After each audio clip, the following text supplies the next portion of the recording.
Welcome to the Sunset Flip Wrestling Podcast with your hosts, Darren. What the hell is going on? And Double C. I don't know. Covering 5 hours of WWE programming. You think this shit would get stale after a while, but apparently not. Yeah, we got a really big show. Really big show. Like you said, really big show. Yes, huge. Sorry, huge. I couldn't come up with anything witty right there at the beginning, so I just repeated what you said. Right.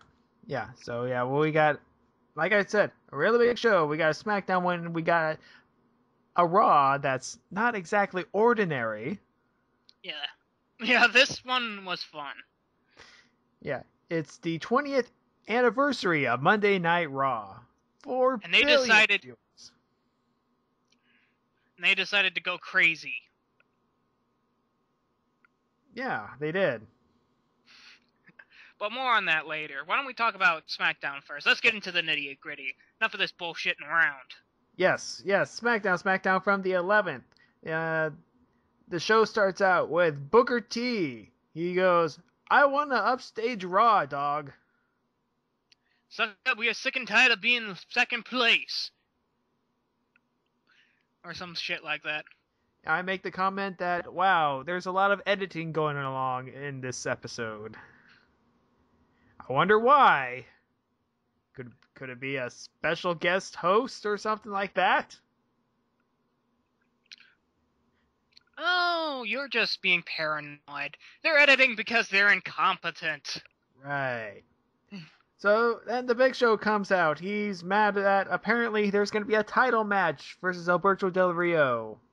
And it's going to be a last man standing match.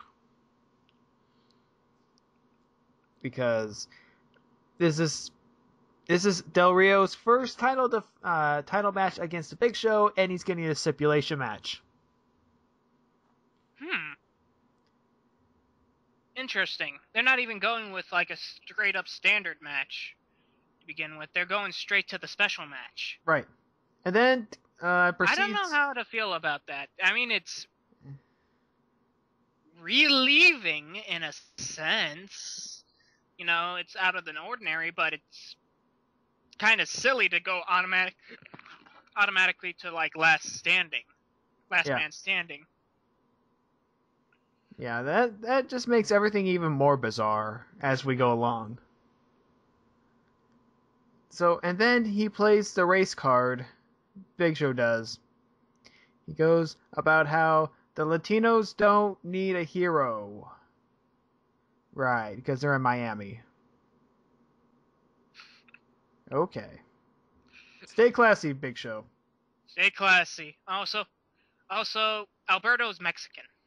Yeah. I don't know how that factors into the fact of him being a hero in Miami when he's more or less just he's not from the United States. It's not like he's a big thing. The only thing he goes off of is that he's Latino.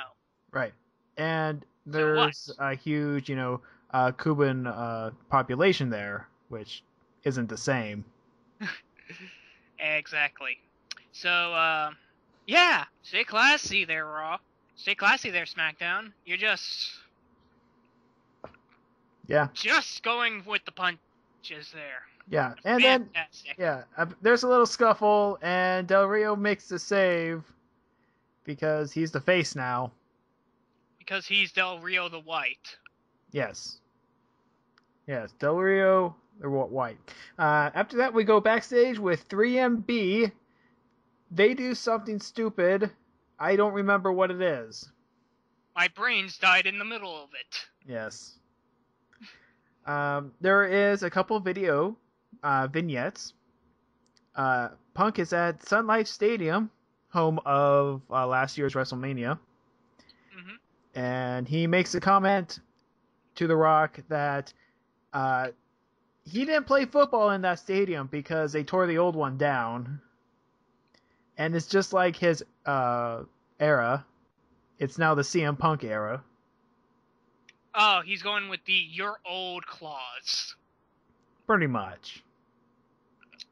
You can... for some reason, just Commando popped back into my head with Bennett saying, "You're getting old, Johnny. You're getting old." Yeah. Sorry, every time everybody says old, I just pop that in my head. I don't know why. I think I'm insane. Yeah, I feel ya. Or cinephile. We would go to the next match, but they tease the match and then go to a backstage segment after commercial. I hate it when they do that. Because of the spacing on my notes, I have to literally squeeze it in. He hates it simply because it inconveniences him. Damn you, WWE! Can't you do things that will be more helpful? Yes. If you're gonna say we have a match coming up next, I expect it to be next. I've just given up on expecting matches from the WWE. Backstage we go with Alberto Del Rio. He will defend the Latino community. Even though he's Mexican. And they're all Cuban. We've already gone over this. Yeah. Second match, finally. Dolph Ziggler and AJ versus the Great Khali and Natalya. This was bizarre. How so? Because I could not see bizarre with the word of Great Khali. You know, like I've said before, the only word I associate with the Great Khali is not great. Right. It's terrible. It's terrible. Yes, it's very terrible.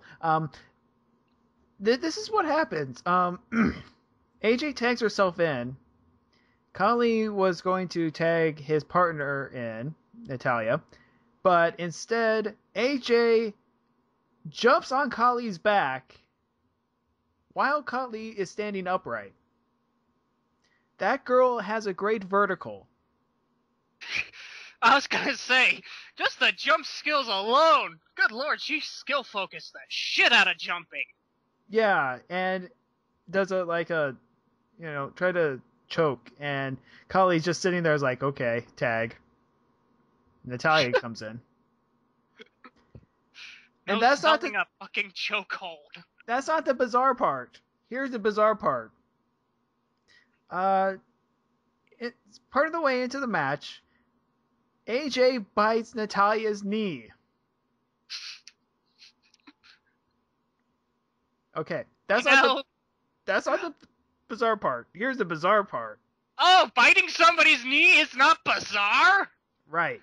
Dude, go on. I want to hear this. AJ pulls Natalya into the corner and bites her ear.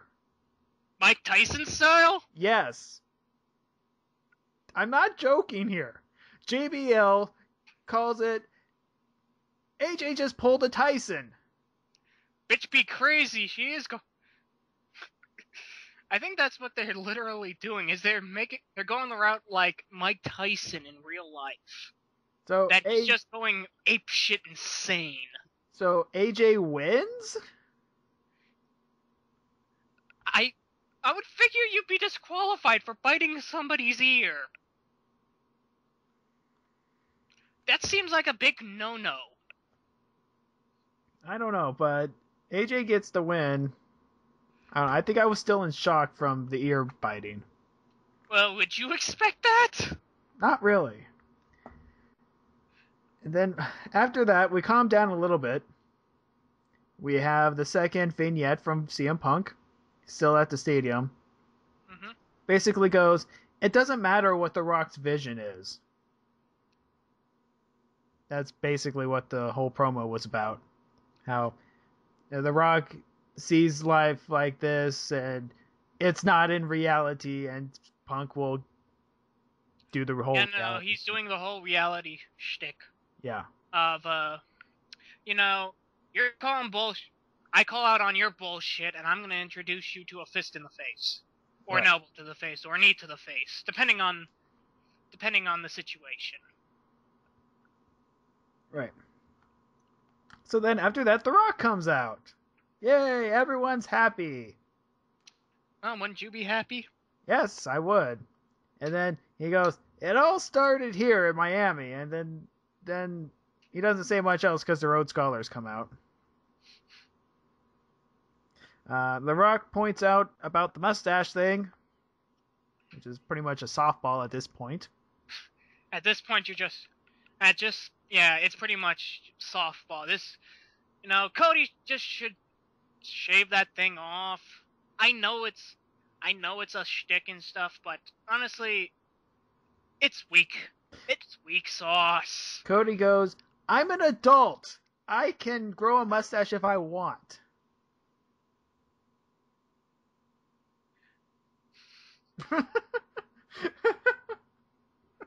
Okay.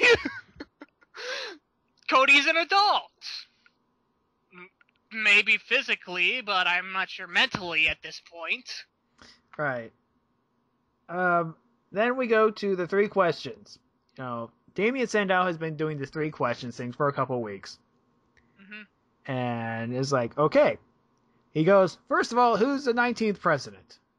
Rock answers correctly. And then Cody asks a movie question. Rock gets that one. And The Rock asks a question about it. Basically, it's like, oh, that's easy. It's a rock bottom. And then the rock bottoms. Ha! Get that joke? Ha ha! Wit. That's classic. Not one of the best Rock moments, to be quite honest. No, but in comedy, that's a classic. No, I don't know. I think more the classic is the him coming out, rock bottoming Mick Foley, and then just walking the fuck back in after doing the John Cena "This Is Your Life." No one remembers that.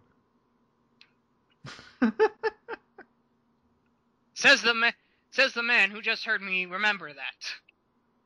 Right. Hypocrisy, thy name is Casey. Right, okay, so we have the 3rd match of the night. Oh yeah, now I remember why there was a backstage segment with the 3-man band. They wanted to challenge Sheamus. All of them. So this is that match. In a handicap match.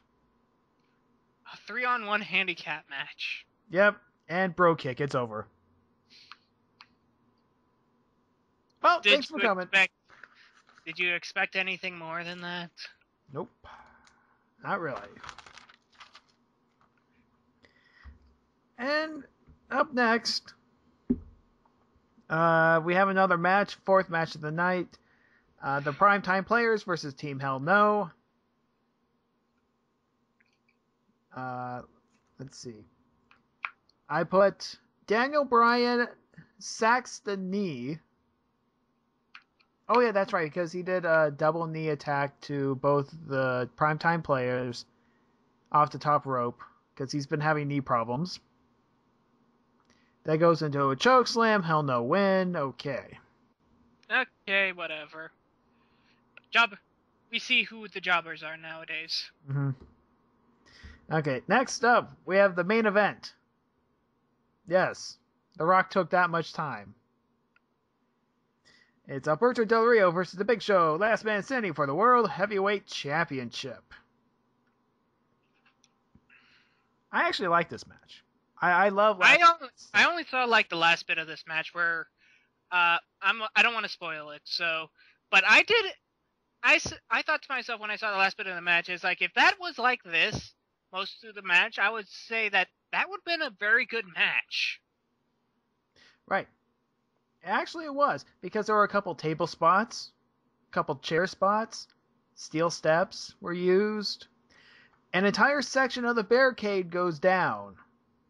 I'm not talking about one of those subsections where, they'll just tape up afterwards. I mean the entire part that separates the ring from, like, the timekeeper's area.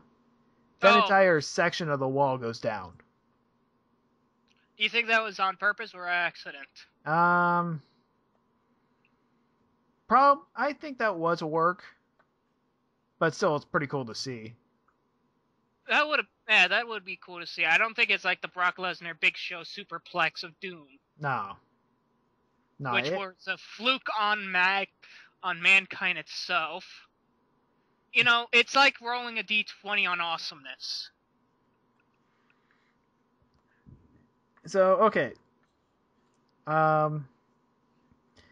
Let's see. The end of the match, Del Rio uses... Okay, hold on. The Big Show tries to smash Del Rio like a pancake, hits the ring instead, and then Del Rio uses the steel step several times on the Big Show to knock him on one side of the announcer's table.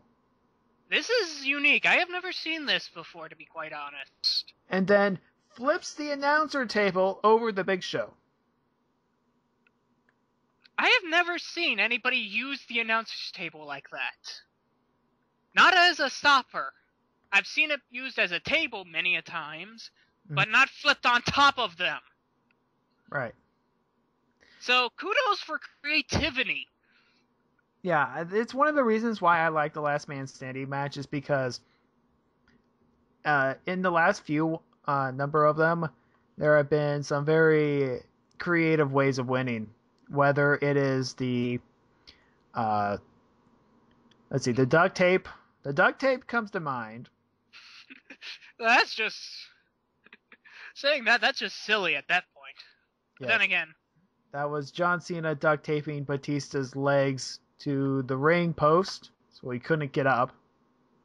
Actually, that's actually kind of smart when you think about it. Another thing was the Triple H Randy Orton one, where Orton RKO'd Triple H to the point where on the announcer's table, where for the easiest way to get off of the table was to fall forward onto your head. Mm-hmm. And then, of course, we can't forget about the Big Show choke slamming John Cena into the spotlight. Oh, yeah. Yeah. Not as, I don't want to be a jackass and say not as dramatic as, like, the Shane McMahon 50 drop of doom. Oh, well, which one?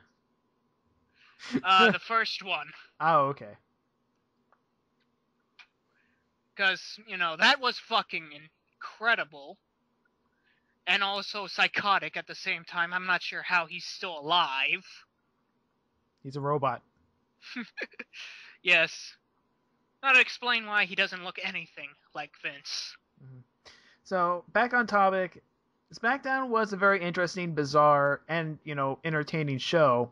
I just wish it wasn't spoiled by WWE.com on Tuesday. Sometimes stupidity reigns over all. It's like that's the only way I can see it. Is like, recently we've had a giant discovery of Disney buying out Star Wars. And nobody knew it. Mm-hmm. They were able to keep that a secret. Right. Yet, WWE cannot keep a secret about guest stars. Right. I mean, I know it doesn't seem like it seems like a very weird parallel to get into, but when you think about it, it's like, a little work goes a long way. Yeah. Don't spoil shit for everybody else. Yeah, it's like we finish recording here on Tuesday, and by the time that I actually get everything uploaded, SmackDown's being taped as well, and then boom, Twitter goes crazy. Thanks, everyone. Now, to be fair, that's the problem with like a recording shit with a live show, but yeah, still. Anyways. Yeah. And also the internet's full of a bunch of assholes. Yeah, and parody accounts, which I do like at... Oh, thank you. Oh, by the way, be sure to watch Sunset Flip Wrestling, all you assholes out there. Yeah. Watch the show. Damn it. We'll get more stuff to insult you for. Yeah, and if you want to insult us back, well then, guess what? Do so. Yeah, we are fully willing to be insulted. Just be careful to know that you will be insulted back. Right. Okay. So now we got that out of the way. We have Monday Night Raw from the 14th. Was it the 14th? Yes, it is from the 14th because I don't know what day it is. It's the 15th right now, Casey. Really? Yes. Okay, I could have sworn it was still the 14th. No, it's the 15th now. Okay. I know this because SF Debris is doing a review of Legend of Korra, so I'm watching that. Oh, okay. So, this is a very special episode. This is the 20th anniversary of Monday Night Raw. And the intro is a haphazard intro, which just blends everything together. I thought it was okay. It was. I didn't. Honestly, about it. It would have been and I will be critiquing this. Honestly, it would have been better if instead of going from like intro to intro to intro to intro, they should have done it chronologically.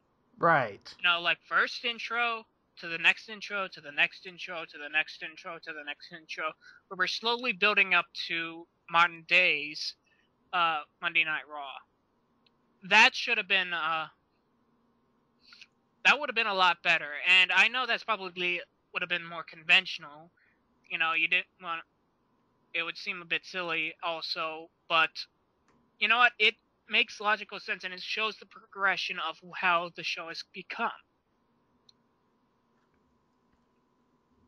Right. Okay, so the show starts out with Vince McMahon in the ring. He does the amazing surprise thing of once in a lifetime we see Vince McMahon, even though we've seen him for weeks. Right. He strokes his ego for a minute and thanks the people afterwards. Because though I do love this. When I was watching it, my mom came in. He was screaming, "I'm one hell of a genius!" My mom comes out here and she says, "And an asshole as well." And I'm laughing my butt off, saying, "You're not far from the truth." And Vince is all like, "Yeah, there's going to be a steel cage match tonight, and there's going to be a rock concert. Yay!" Which I'm actually looking forward to, even though this is a Dolph Ziggler-John Cena match, which I've seen already like a million times, and we all know John Cena's going to fucking win. Yeah. But Big still, Show. it was fun to watch. Yeah. The Big Show interrupts. He's mad about his loss on SmackDown. And is forced to be formal with Mr. McMahon. Even though he has an ironclad contract. And all that stuff. Whatever. You know, you might say he has an ironclad contract, but, you know, when you're talking to the boss, you're talking to the boss. Right. Don't give a shit what your contract's about. And then afterwards, Alberto Del Rio interrupts. He says he wants to put the title on the line tonight. And I'm thinking, really? This is not how you usually act. But then again, you're a face. Yeah, this is weird. That was weird for me as well. It's like, I know this is supposed to be face Alberto, but still it seems weird out of character. Yeah, it is. But then again, character continuity has never been the greatest thing for WWE. So I'll just mark it off like that. Okay. And then Ricardo Rodriguez has a bucket. And Big Show goes, "Don't throw that water bucket on me. I'll break you in half." And yes, I'll hurt you with violence. Violence. You know, like I've done for the last few weeks. I've beaten you up. I'm going to do it again. What do you think of that? Huh? Am I scary? Yeah, and then they throw the bucket, and it's confetti. Woo! Like, we didn't see that coming. Well, I was figuring it was going to be something else. I was depending on... I know it's not water. Ooh. It could be something soft. They could have thrown shit on him. Oh, or man. mud. If they were really playing to this whole race card thing, because I think Big Show does the race card thing again. Oh, you mean throw taco meat on him? I was thinking more like refried beans. Nah, I like taco meat better. Refried beans. Yeah. Taco. Anyways, confetti bucket. Okay, first match of the night: Wade Barrett versus Randy Orton. This was unique. Bizarre. I did not see this one coming. I'll give them kudos for that. They pulled the twist without on me. Well played, WWE. Yeah, Wade Barrett wins against Randy Orton cleanly. Think about that, folks. That should not happen in any state and form in any other show. Yeah, well, it should be Randy Orton mopping the floor with him. Yeah, so basically, I guess Wade Barrett is your heel of choice, where he beats people up cleanly. This is weird. I don't get it. So, yeah. I was half sure that the Shield would come out and beat up Randy Orton because they've been having feuds with him. Nope. So, Wade Barrett has beaten Kofi Kingston and Randy Orton cleanly. I know this is weird for heels to win cleanly. I know I've been screaming that I want people to win cleanly once in a while. But on a Raw episode, they win cleanly? You know, that's really weird, because usually you save the clean wins for, like, a pay-per-view. Yeah. But I guess if they're just, celebrating, saying what the fuck ever, we're gonna do what we want, this is the 20th episode, 20th anniversary, I guess having him win cleanly is okay. I'm fully behind it. Yep. Next time, warn me ahead of time.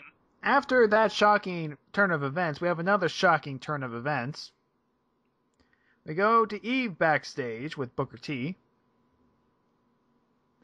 And Booker T adds a stipulation to the Divas title match where there's no championship advantage. Which is, again, one of the things that you've been touting on. Are you sure you're not a writer? I'm not a writer. Either somebody's listening to me, which is a miracle God sent upon itself, or I am somehow psychically putting thoughts into people's heads. So, yeah. Next up... So WWE, hire me. I could write these scripts. And we don't have to worry about the whole psychic problem.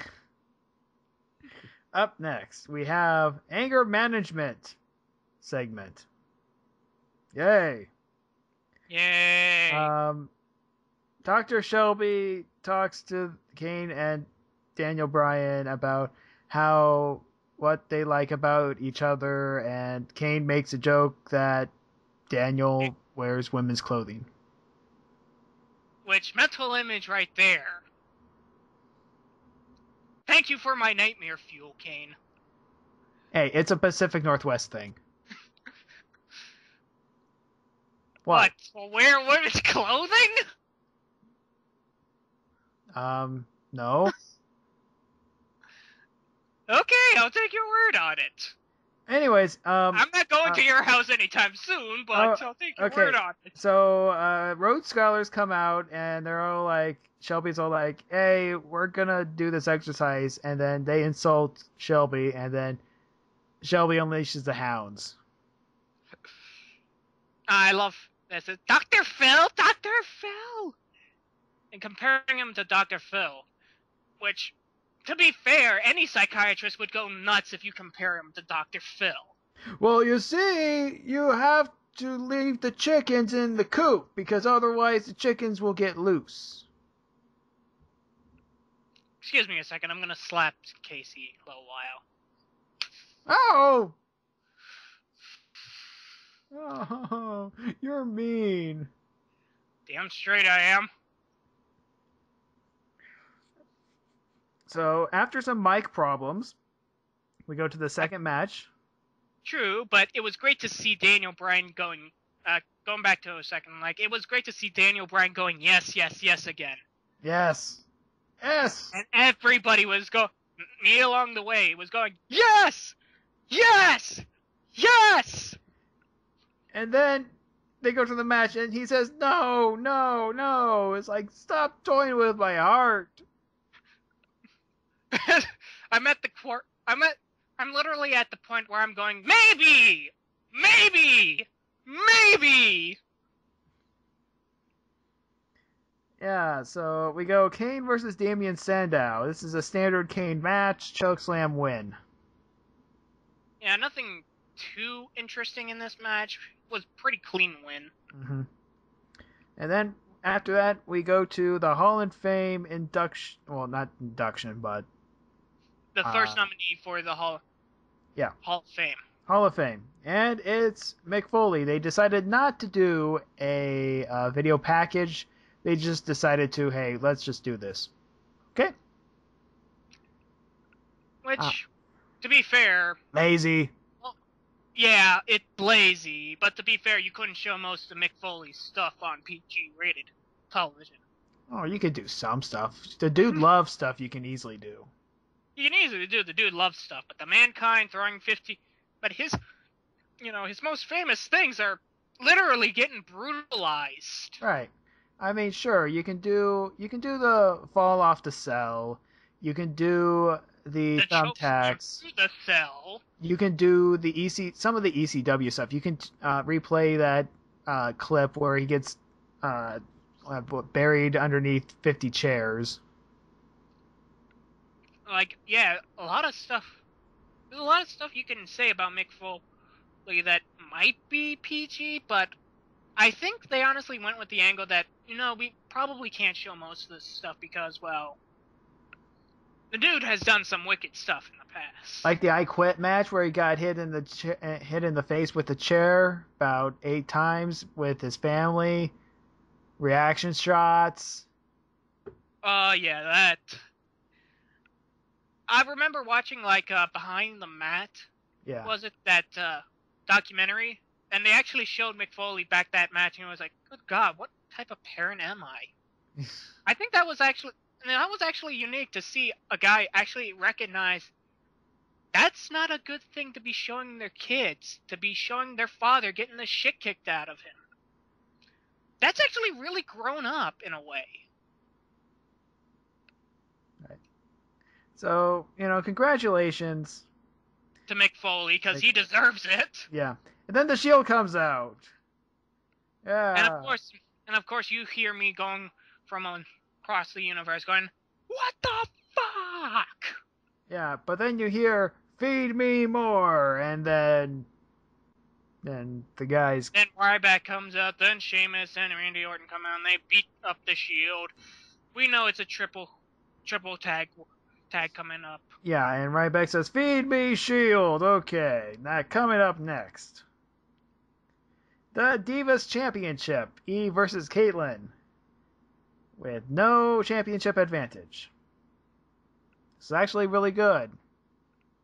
Surprisingly good for a Divas match. Not the greatest, but... You kick out of finishers and all that stuff. There was actual tension. Honestly, I didn't give a shit.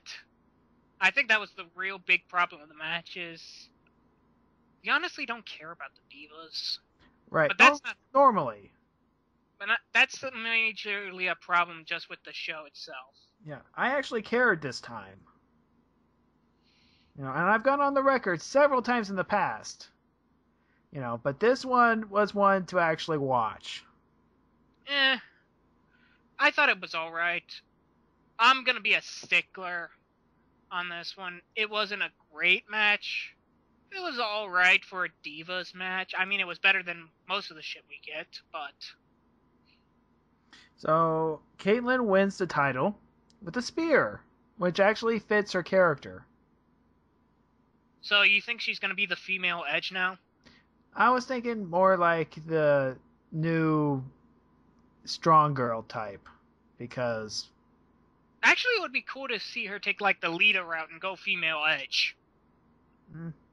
Going with the crazy eyes. Well, we'll see about that. Next we go backstage with Brodus Clay. Punk made a comment last week about how he's juking and jiving with kids. And he doesn't need to do that. And then he goes, but I want to. Okay. Pretty much it leads up to you just called out on my shit. I'm pissed off at you. Let's have a match. Then they have a match. And it was actually... It was a squash match, but for squash matches, it was actually pretty decent. Mm-hmm. And what's the weird thing is that Punk wins cleanly. Yep. Cleanly. Which I've been harboring about as well. I'm guessing my psychic abilities are starting to tap in somewhere. Yeah. Or somebody's starting to listen. Yeah, so Brodus Clay taps to the Anaconda of Ice.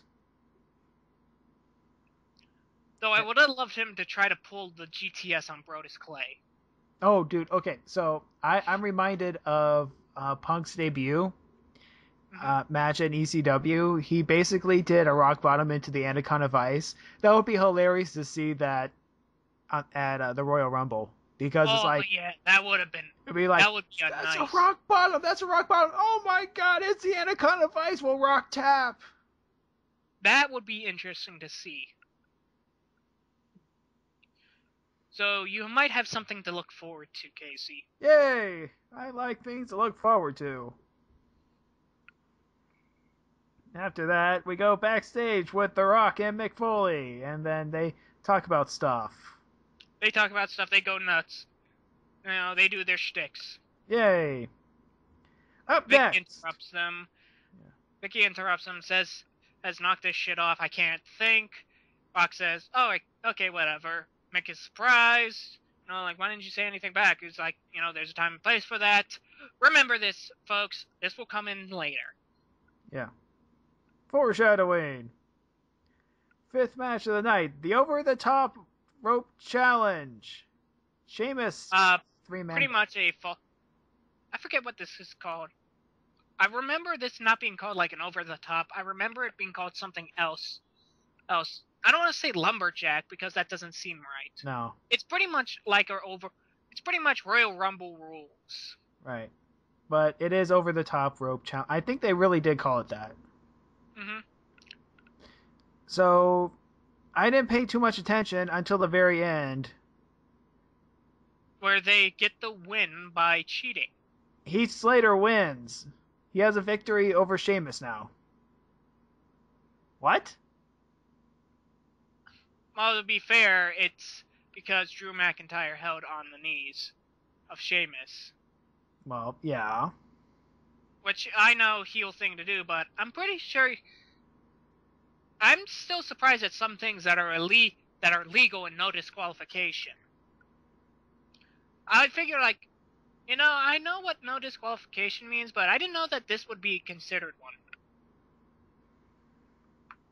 As you can do anything in a disqualification match. Well, how about I pull out a gun? That's totally legal! You can shoot the fucker! Yeah, you could. Except... that's going way over the line. I know, it's going way over the line, but it feels like that sometimes. Like, is that necessary? I know this is a DQ match, but was that really needed? I mean, think like, there'd sure. be, like, small stipulations of, like, things that you could not do still. I mean, you're not coming down to the ring with a shopping cart now. Yeah, this isn't like a hardcore match. I mean, it's like, sure, you can blow up someone with pyro, but the gun thing, no. I don't know. Wrestling logic, don't question it. Yeah, that's pretty much it. It's like, it's hard to, it's like rules you gotta fucking follow in this world. Mm-hmm. So, okay, after that we go... How do they work? Yeah. We go backstage with John Cena. And John Cena says the F word. He says Federation. I was gonna say, he did? I don't remember him saying fuck. No? That's something I say. Yeah. He says Ziggler needs to get the F out. See? Remember that slogan? Mm-hmm. Yeah. Okay, up next, we have Miz TV with the Nature Boy, Ric Flair. Woo! Ooh, this was fun.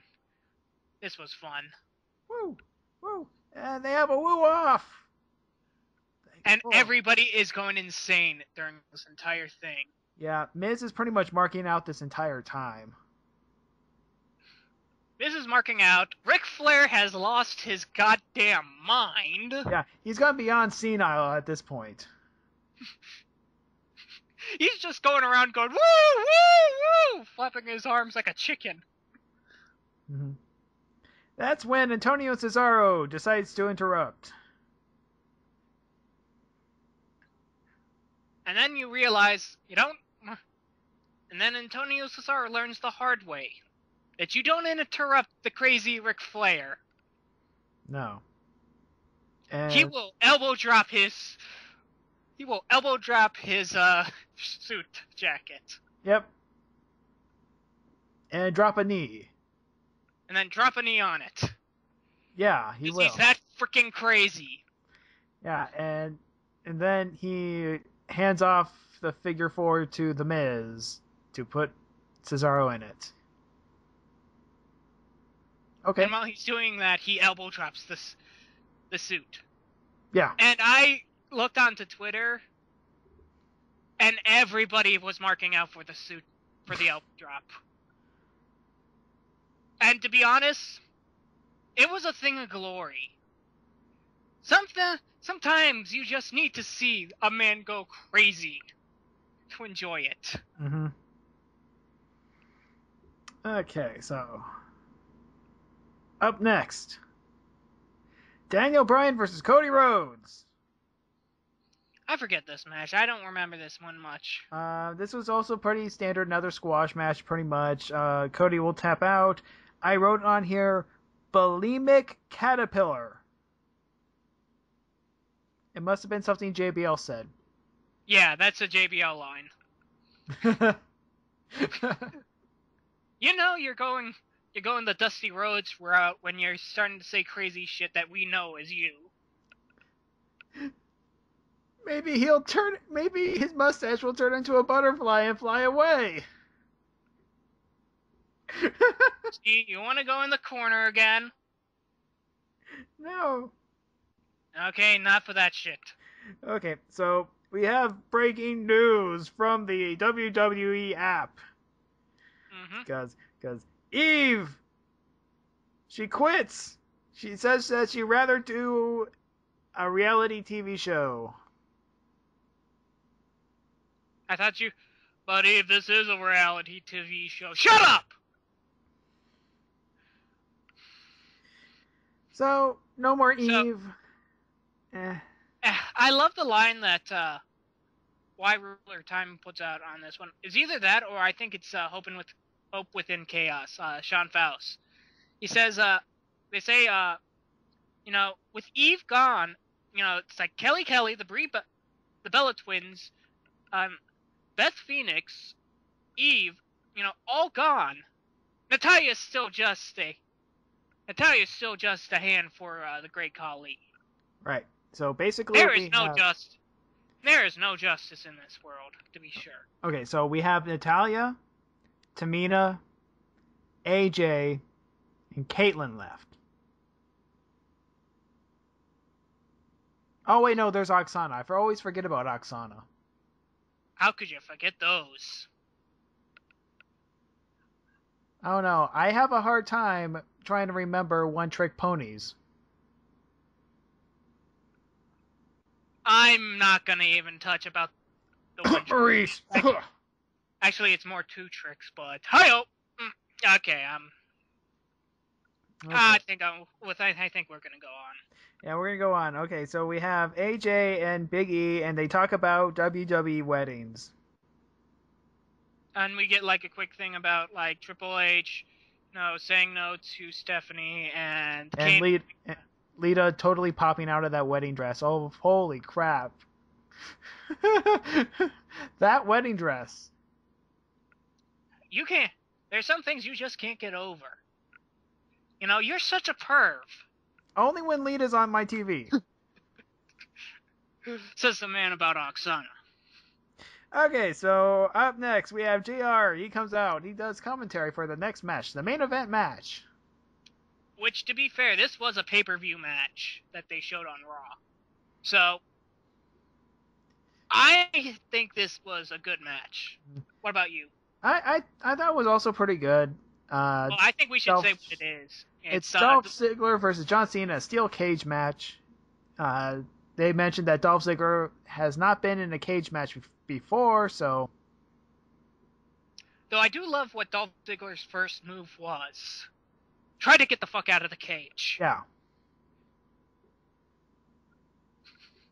Which, to be fair, that's what I would do. Okay. Have you ever played a WWE game, put two computers on the screen on a cage match? No, I don't do that. Okay, so this is what they do. They turn around and start climbing the cage at the same time. And they both get out at the same time.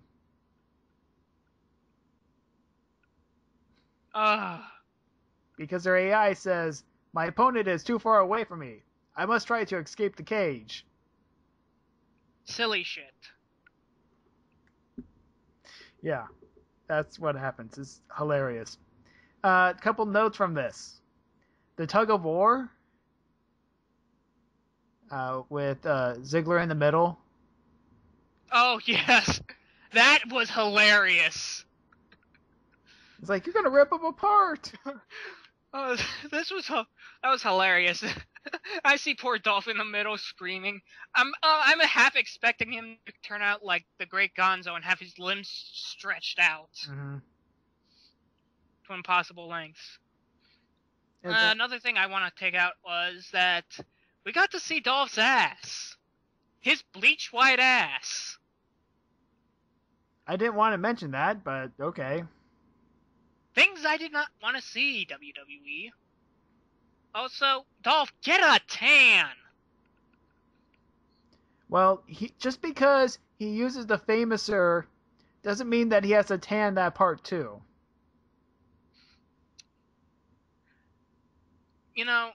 It sticks out like a sore thumb, dude. You know where the tan lines are.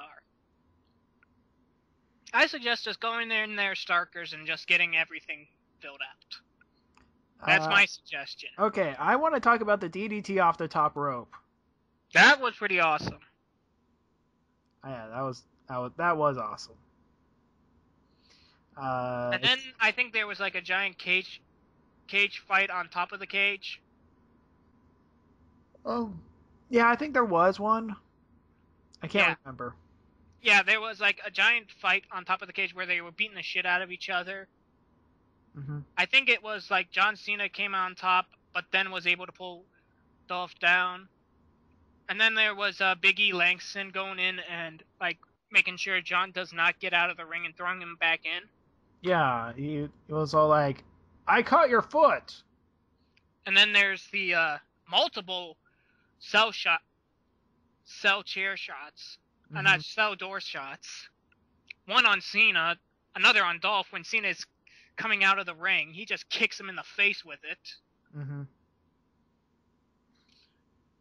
I was like, this is turning into one of those one of those fights you see in like an hardcore R movie where they're just slamming doors in people's faces.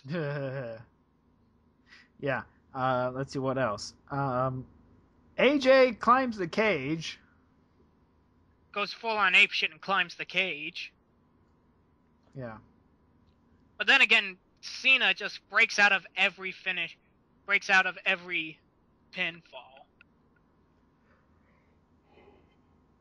Like a superhero. He's pulling off his Superman trick. Yeah, Super Cena comes out once again.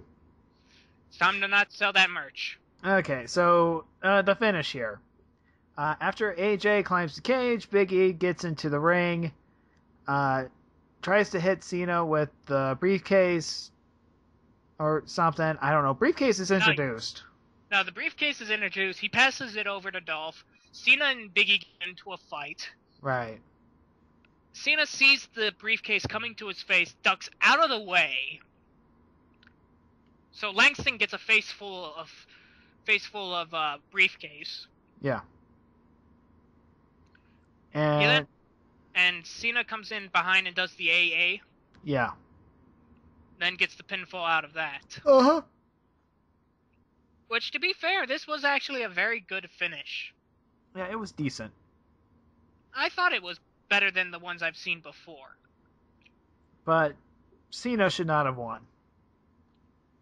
I kind of figured that Cena would win. If he continues on this path, he's just gonna, bad things are gonna happen to him at the Rumble. Or something. I don't know. I forget the logic, but that's not important right now because we have a Raw concert to cover. Oh, yes. Anyways, let's just say that this was a decent match. Finisher could have used some work. Mm-hmm. Dolph get a tan. Right. Okay, the Raw concert.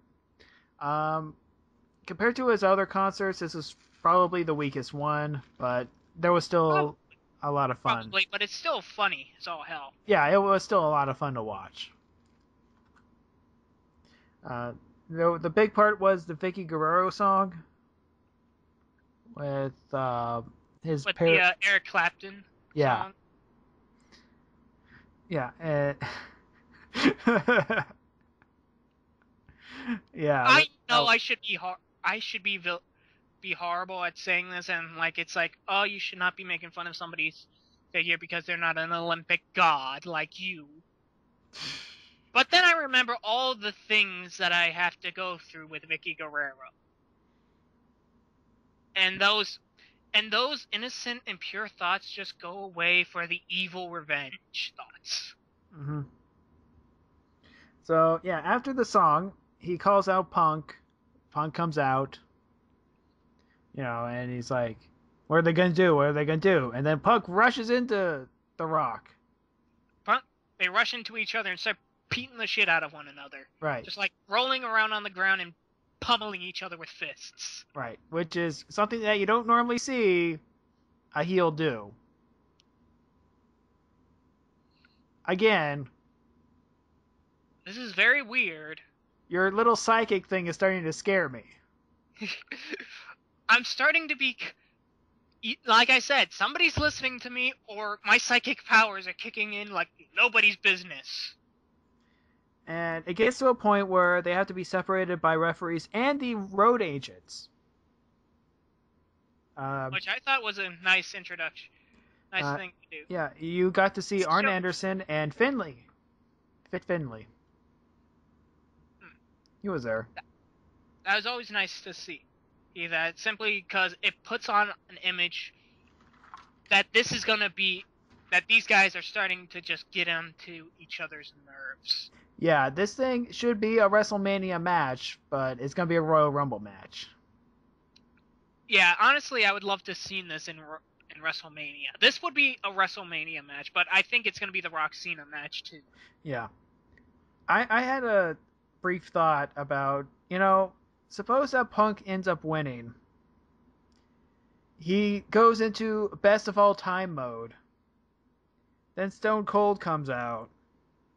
No, Stone Cold ain't wrestling. And then Stone Cold Punk for the title at WrestleMania. No, I don't see that. That would be crazy.